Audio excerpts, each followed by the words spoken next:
everybody, and welcome back to more of our special edition. I'm host Janice McLean-Deloach, and I've partnered for this edition with the Baltimore City Health Department, the Division of Aging and Care Services. And so I'm here today with Annette Saunders and Aisha Ross, who are had a huge hand in making sure that conferences like this exist. This is their third annual Grandparents as Parents GrandCARE Conference. So thank you, ladies, for joining me. Thank you.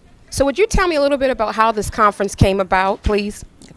Well, at the Health Department, we recognize as part of the National Caregivers Program that grandparents who are raising grandchildren are a significant contributor to our society by providing services for the children. If they were not taking care of the children, the social support system could not possibly handle all those children. So the Health Department has chosen to support grandparents as parents, and this is our third annual conference. Wow. And you're the liaison for that. So what's that been like for you? It's a passion. It's something I truly enjoy. I truly enjoy working with grandparents. And you're working with Aisha Ross, who probably thought, because I saw her and I'm waving and, she's looking at me when we came in, and it just clicked for me that, Aisha is a huge part of making sure this conference came together as well. Tell me a little bit about what you've been doing, Aisha, in the background. Oh, in the background. So Annette and I have been working since March to get this conference together. We tried to pick topics that we thought would benefit the grandparents, things that they would need to know about, things that would help them with their grandchildren in school, mental health, their personal lives, just to better themselves and their grandchildren so that they can raise healthy, successful adults. And so I want to ask you guys what inspired you to actually do this. I mean, yes, maybe you work for the health department, but you didn't have to do this. You could have just been, like a lot of other people, passing the baton, and I hope somebody else does it. What inspired you to do this? Well, we came up with this idea 3 years ago.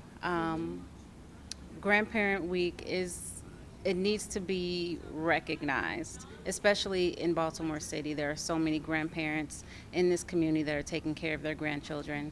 And Annette has been working with them for years, way longer than I have, and brought it to my attention that maybe we can put together a little something that could support and educate them. A little something, okay. Usually, in the past, this conference has only been about 50 people. So we have 3 times that amount here today. So we definitely, thanks to Annette and all her hard work, have made it a really big success this year. And Annette, what's inspired you? Well, recognizing that grandparents, we have over 8,000 grandparents in Baltimore City, and recognize the support and information in order for them to be able to direct their grandchildren to do the things they need to do. And there are lots of resources out there, but if you don't know where to look and don't know where to turn, it just becomes very frustrating. And grandparents are the missing link that can help bring our culture back into some civility. So the role they play is significant. And I say that, I've noticed as well, there is a disconnect between the youth and the elderly. And to me, it just kind of is a no-brainer because, the youth need the elderly to kind of show us how to move forward.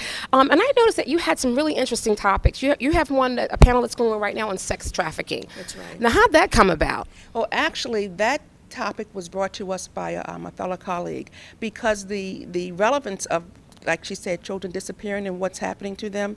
And unfortunately, there are people who it's their professional business is to trap children into becoming involved in sex trafficking.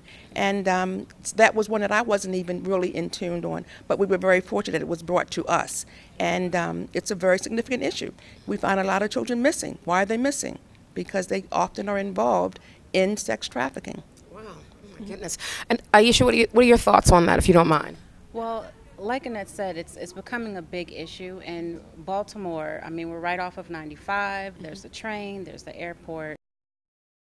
They're gone within a split second. And it's been in the news more and more, and we have to save our children. It's not just the females in the community, it's also the males as well.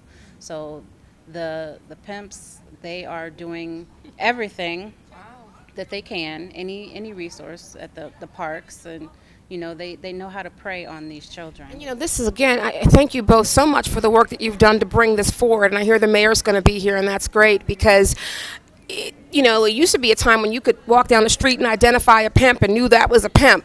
You don't know. They are on the computer. They are sitting behind desks in office buildings. So this is amazing. Also, you had another one that's really good. You talked about HIV and STDs. Interestingly, that number seems to be going up. And so how'd that come about?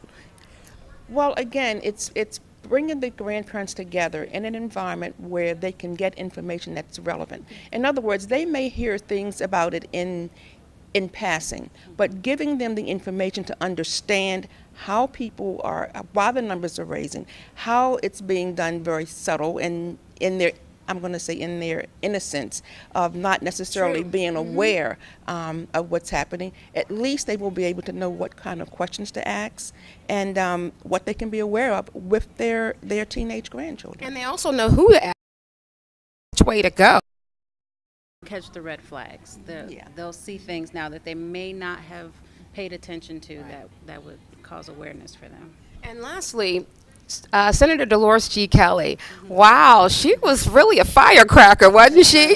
So tell me what you thought about her and just her overall speech and just, your thoughts on what you'd like to share about her being here today. Well, actually, I had the blessing of being working with her during that process of getting those affidavits passed and understanding the challenges that grandparents would have when they could not get their grandchildren enrolled in school or get health care for them. Even since this conference has been advertised, I've gotten calls from people saying, well, Miss Annette, I cannot get my child enrolled in school because I don't have this or I don't have that.